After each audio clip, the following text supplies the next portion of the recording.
হাতে সময় কম কিন্তু ভালো কিছু একটা খেতে চান তো দেখে নিন পনির ভর্তার রেসিপি। নিয়ে নিন পনির, 200 গ্রাম মতো পনির আমি নিয়েছি।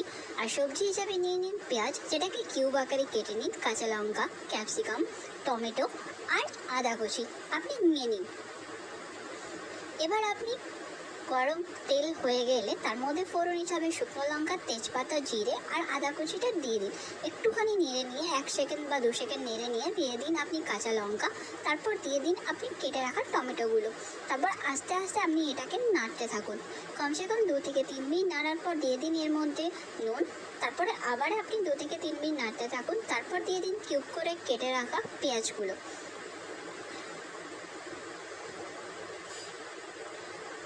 পেঁয়াজের রং একটু চেঞ্জ হলে আপনি এর মধ্যে অ্যাড করে নিন বেসন। আমি অ্যাড করেছি বেসন, এটা ঘনত্ব আনার জন্য। তারপর দিয়ে দিন আপনি এর মধ্যে কেটে রাখা ক্যাপসিকামগুলি। তারপর এটাকেও আমরা ভালোভাবে নাড়তে থাকবো। আর যেহেতু বেসন কড়াইয়ের সাথে লেগে যাবে, তাই সেখানে আমি একটু জল অ্যাড করে নিয়েছিলাম। তারপর দিয়ে দিলাম এখানে মশলা, আপনার নুন আর হলুদ। আপনি চাইলে ধনে গুঁড়ো, জিরে গুঁড়ো আরও অনেক কিছু মশলা এখানে অ্যাড করতে পারেন। আমি ওগুলো স্কিপ করেছি। আর আমি এর মধ্যে অ্যাড করে নিয়েছি কাশ্মীরি লঙ্কা। তারপর আমি দিয়ে দিলাম এর মধ্যে চিনি। আমি আস্তে আস্তে একটু করে জলও অ্যাড করেছিলাম যেহেতু লেগে যাচ্ছিলো। তারপর আমি এখানে দিয়ে দেব পনিরগুলো। আমি অল্প পরিমাণ দেব আর নাড়তে থাকবো।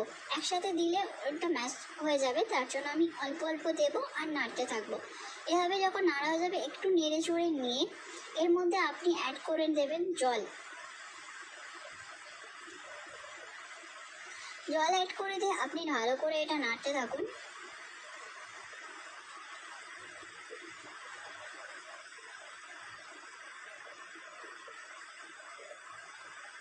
এরপর আমি দিয়ে দেবো এর মধ্যে 2টো কুচি করে কেটে রাখা লঙ্কা।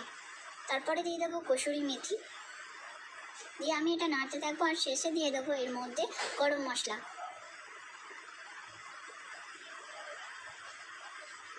তো এটা আমার রেডি হয়ে গেল পনির ভর্তা। এটাকে আপনারা চাইলে রুটি, লুচি যে কিছুর সাথে খেতে পারে, চাইলে পরোটা, নান পরোটা, আপনি চার কিছুর সাথে খেতে পারেন। এক কথায় দুর্দান্ত লাগবে। তো আমার এই রেসিপিটা কেমন হলো জানাবেন কিন্তু অবশ্যই কমেন্ট করে। আপনার দাদা এখানে খাচ্ছে এবং আপনার দাদার খেয়ে তো ভালোই লেগেছে। যাই হোক।